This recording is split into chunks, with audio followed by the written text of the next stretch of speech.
Rebecca, one thing that you know about me and other people might too is that I've been working really hard just to have this healthy lifestyle. And there's Mhm. so many different things. There's the what you sleep, what you eat, how much you exercise, strength training, cardio, yoga. Like there's all this. It can be endless. Yeah. So this summer there was some things happening to me and I was like, this, like, I should be able to take care of this just by dialing in something. And so I was doing research. I talked to a doctor and I was like, I do that, I do that, I do that, I do all the things. Right. And as I thought more about it, I realized I don't eat at consistent times. And I was like, that could make a big difference Yeah. along with the amount of protein that I get. I was like, well, I think I do that. But really, what I realized is once I started dialing that in, is that I didn't eat at the same time every day. And once I started doing that, I started to see some changes in Mhm. positive ways. And then I was like, oh, I get tons of protein. And then I started tracking it. And I didn't get nearly what I thought I was getting. And then as I started trying, like dialing it in more, right? Like some days I'm really good and some days I'm not. Like Yeah. consistency is something that I've been working on. So, what does all of this have to do with sticky hoe? Like, I was thinking a lot about working with kids with tricky behaviors and how it feels like we've tried everything. And oftentimes we're doing a lot of good things. Um, but it's not until we really dial in that we can realize, yeah, I'm doing some good things, but I'm not doing all the things. Sometimes it feels like we're doing all of the things, but until we pay close enough attention to track behaviors, we can be fooled by our brains. There are many empty promises when it comes to navigating tricky behaviors, but we know that trauma doesn't play fair. A first step to discovering how to nourish healthy regulation is to get an accurate understanding of the tricky behaviors happening in our classrooms. Use the What's Happening sheet as a simple and quick baseline to begin a conversation about how to navigate the tricky behaviors popping up in all of our classrooms.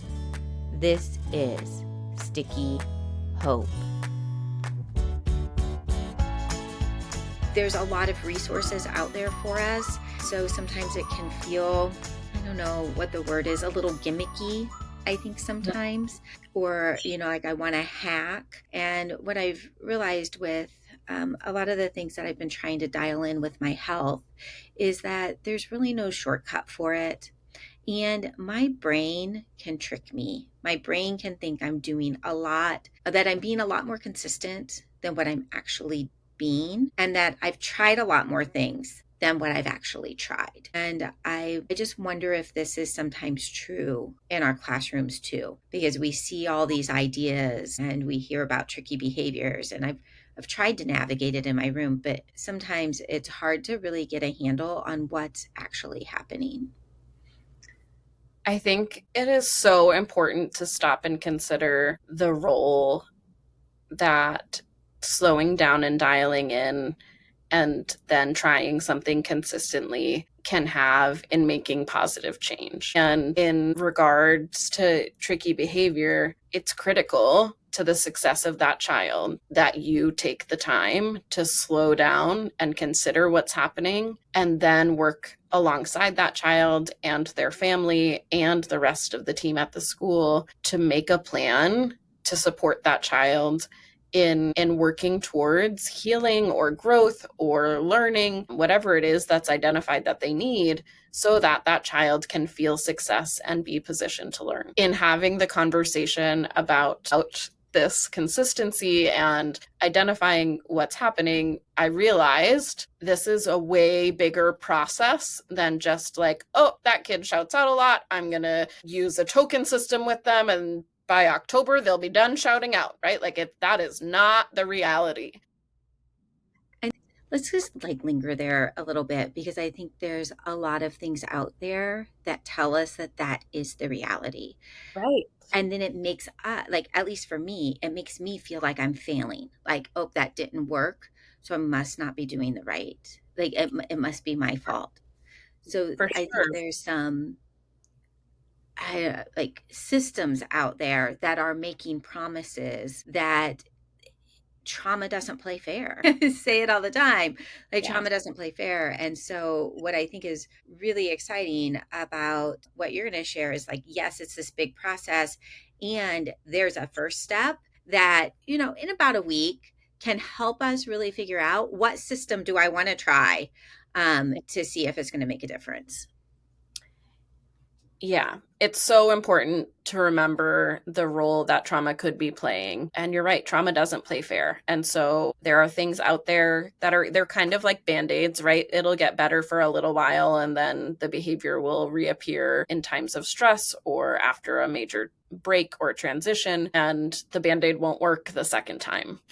And that's because the band aid was a superficial fix and the problem was still festering underneath and probably getting more intense and coming out a different way. And so instead of trying to do the quick fix, trying to do the thing that's supposed to work by tomorrow or next week, it's time to step back and notice what's happening. And so we have gone through this whole process with this sheet and not knowing what to call it, and we've come to decide that it is part of a process, and the first step is the what's happening sheet and slowing down to identify what behaviors are you seeing. And in doing so, in identifying what behaviors you've seen over the course of time, it will show you eventually what part of the body or part of the child is feeling the dysregulation. It We talk about these questions that I ask my students. What does your brain need? What does your body need? What does your heart need? And I have come to identify like when a child their body is dysregulated, like everyone around them knows that their body needs something. And so we work together to find different strategies that support that child's dysregulation and things that help them to feel regulated again. Then there are times that kids just cognitively are dysregulated and they need help in regulating their brain so that they can be positioned to learn and focus and try their best. And that takes time too. And then there's the emotionality piece, right? When a child is emotionally dysregulated, they are not able to do their best work and present their best self, and they need help in learning how to regulate. And so the what's happening sheet will help to identify what behaviors there are that the children are presenting with. And then it will help to kind of group those behaviors into those three categories. Are you seeing a lot of behaviors that tend to point to like a cognitive dysregulation? Are you seeing a lot of behaviors that point to an emotional dysregulation? Or are you seeing a lot of behaviors that point to a body dysregulation? And so in identifying those categories, you'll then be able to identify what strategies work to support regulation in each of those categories. That's not to say that there won't be kids who have things in every category and you have a lot of things that you feel like you need to work on. And that kind of brings us to the next part. But did you have anything to say about that first part? Well, yeah, I think what it helps us do, right, is start to see some patterns. Yeah. So it demystifies the process instead of like, why are they acting that way? They say, oh, like their body's dysregulated, so they're probably going to need to move a little Right. bit more, and maybe that movement is going to help regulate them so that they can participate and be ready to learn. Like I can teach and they can learn. Yeah.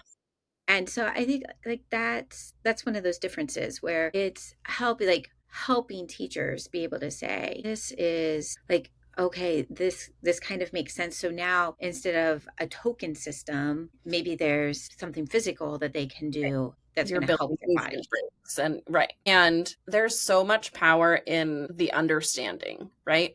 When a teacher can understand the why of a child's behavior, takes the blame off of them, right? If a child is physically dysregulated, that's not my fault. But if a child is bumping into people and not listening to me, that feels like my fault. So being able to understand why they're bumping into people and maybe not able to follow directions in that moment is because they're physically dysregulated. It takes me from a place of like, I'm doing something wrong or I'm not doing enough as their teacher to, I know what to do to help a child who's experiencing physical dysregulation. And this what's happening sheet tells you that next step. It tells you these strategies you can try for physical dysregulation. And it's not just one or two strategies. There's a variety of strategies for each category so that you can try the different things to see what works best for each individual, because every child is different. There is not a one size fits all, do this and your kid will stop bumping in or shouting out or follow every direction. So if you're at the point of the year where you've got a kid or two that's feeling like really tricky, and you're feeling like maybe I was with my health, like I've tried everything, I'm doing all the things, this helps us just begin to see some patterns and approach and choose how I'm going to, what I'm going to try. What I'm going to try and see, test out some things, Yeah. some ideas that'll help with regulation. And the other thing that is going to be important for you to do is identify the behaviors that are really bothersome to you, that kind of trigger your bigger reaction, can feel like they happen more often. Just like your brain was telling you that you eat plenty of protein and you do a great job, it can feel like that kid is like running to be first in line 20 times a day. And this sheet will help you to slow down and keep track of how many times these interfering behaviors are really happening. And you might realize like on Monday, he ran to be first in line 6 times. And on Tuesday, it was 3 times. And on Wednesday, it was 5 times. But just taking the time to notice that can take the power out of the behavior. It can feel less controlling to see that it's not every time you're getting in line. And that's not your whole day. That's not the only behavior, positive or negative or hard, that you're seeing in the whole day. And sometimes just identifying the frequency of a behavior can take away how hard it feels. And then other times the behavior is really happening so many times a day. And that's when you need to go to the next step of trying strategies to support a change in that behavior and keeping track of it to show yourself and to keep track of the progress and the success of those strategies so that you can feel empowered and you can make change to support the child in being positioned to learn. So you can get the What's Happening sheet. It's on our website. You can download it. If you're on our email list, we've already emailed it to you, and we would love to hear more about it. I think you'll probably be posting about it on Instagram, and we hope to have more of a conversation with people. For sure.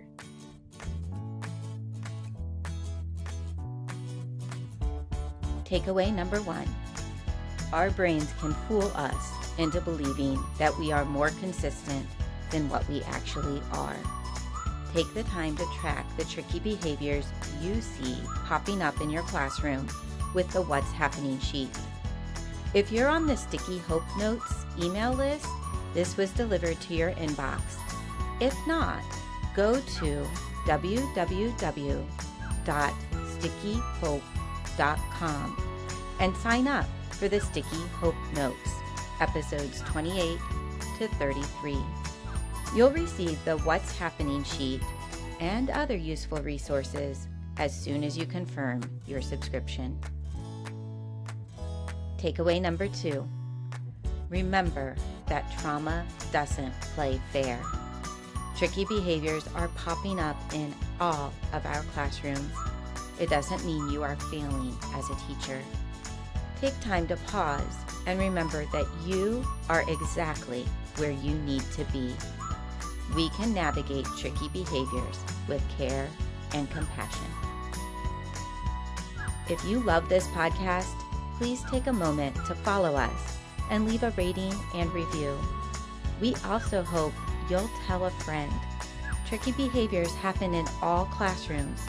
We can navigate them with compassion.